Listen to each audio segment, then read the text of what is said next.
Selamat datang di channel ini dan selamat Paskah untuk kita semua. Di dalam perayaan Paskah ini, kita merayakan Kristus yang bangkit.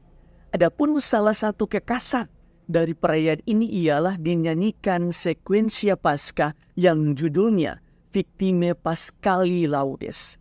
Ada di dalam puji syukur 518 yang berjudul Hai Umat Kristen. Sekuensia ini merupakan nada yang mengungkapkan sukacita para murid atau kita semua umat beriman yang mencari Tuhan yang bangkit. Namun kenyataannya di dalam setiap peristiwa penampakan yang diceritakan oleh keempat Injil, Matius, Markus, Lukas, dan Yohanes, di sana diceritakan bahwa bukan para murid yang menemukan Yesus, tetapi Yesus yang bangkit yang berinisiatif untuk mendatangi para murid. Yesus datang kepada mereka dan menyatakan dirinya bahwa ia telah bangkit.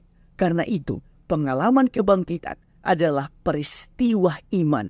Karena Tuhan sendiri yang berinisiatif untuk datang dan meneguhkan iman kita. Maka ciri khas dari mereka yang mengalami Tuhan yang bangkit adalah mereka yang selalu bersukacita. Dan dari sukacita inilah mereka selalu terdorong untuk selalu bersatu di dalam suatu persekutuan. Di dalam bacaan yang pertama, Santo Petrus secara jelas memberikan kesaksian bahwa mereka yang telah mengalami penampakan kebangkitan Tuhan telah makan dan minum bersama dengan Yesus setelah ia bangkit dari antara orang mati. Dimensi persekutuan dari kebangkitan Yesus sungguh dipertegas di dalam kesaksian Santo Petrus ini. Sedangkan di dalam bacaan yang kedua, Santo Paulus meminta kita yang telah dibangkitkan bersama Kristus untuk mencari perkara yang di atas, di mana Kristus berada. Ia juga menekankan agar kita juga pikirkan perkara yang di atas, bukan yang di bumi. Artinya, peristiwa kebangkitan ini harusnya membawa pembaharuan dalam cara berpikir, cara merasa, cara mencintai, cara hidup, dan seluruh dimensi kehidupan kita. Semuanya selalu berfokus atau berpusat pada Tuhan. Di dalam bacaan Injil, Santo Yohanes menceritakan dengan indah peristiwa kebangkitan itu.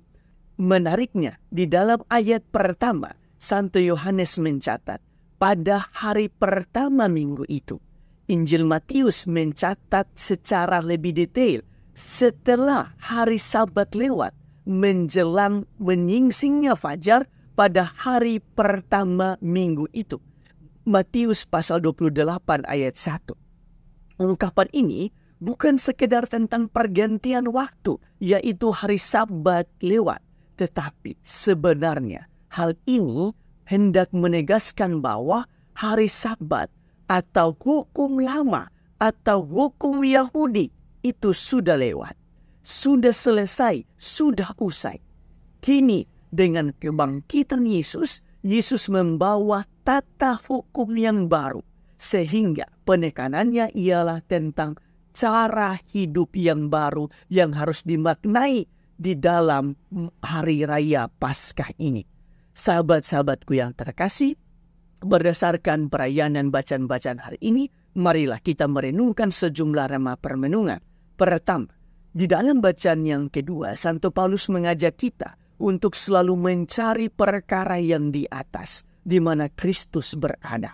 Artinya, kebangkitan Kristus hendaknya mengubah cara berpikir, cara merasa, bahkan cara hidup kita seluruhnya di dalam semua dimensi kehidupan kita, yaitu kita harus semakin memprioritaskan Tuhan di dalam hidup kita. Yang harus kita cari pertama-tama di dalam hidup ini ialah Tuhan sendiri. Sebab di dalam setiap peristiwa kebangkitan, Tuhanlah yang pertama-tama mencari kita. Maka kita harus memiliki usaha untuk terus-menerus mencari Tuhan di dalam hidup kita. Itu artinya jika kita bekerja, yang pertama-tama kita cari ialah Tuhan dan kehendak-Nya. Bahkan ketika kita mencintai, cinta kita pertama-tama haruslah tertuju kepada Tuhan yang di atas. Dan dengan cinta Tuhan itu, kita mencintai pasangan ataupun orang yang kita cintai, entah di dalam pertemanan ataupun di dalam persahabatan. Karena dengan kekuatan cinta dari Tuhan, maka kita bisa mencintai mereka semua. Mereka yang kita cintai itu sampai pada tetes darah terakhir. Singkatnya, Tuhan menjadi pusat dari segala dimensi kehidupan kita. Kedua, bacaan Injil menceritakan bahwa Santo Petrus menyaksikan peristiwa kebangkitan Yesus. Dan di dalam bacaan pertama, ia mewartakan tentang peristiwa kebangkitan itu. Di dalam pewartaannya, ia menekankan tentang dimensi persekutuan. Itu artinya, peristiwa Paskah hendaknya semakin mempererat, semakin mempersatukan persaudaraan di antara kita.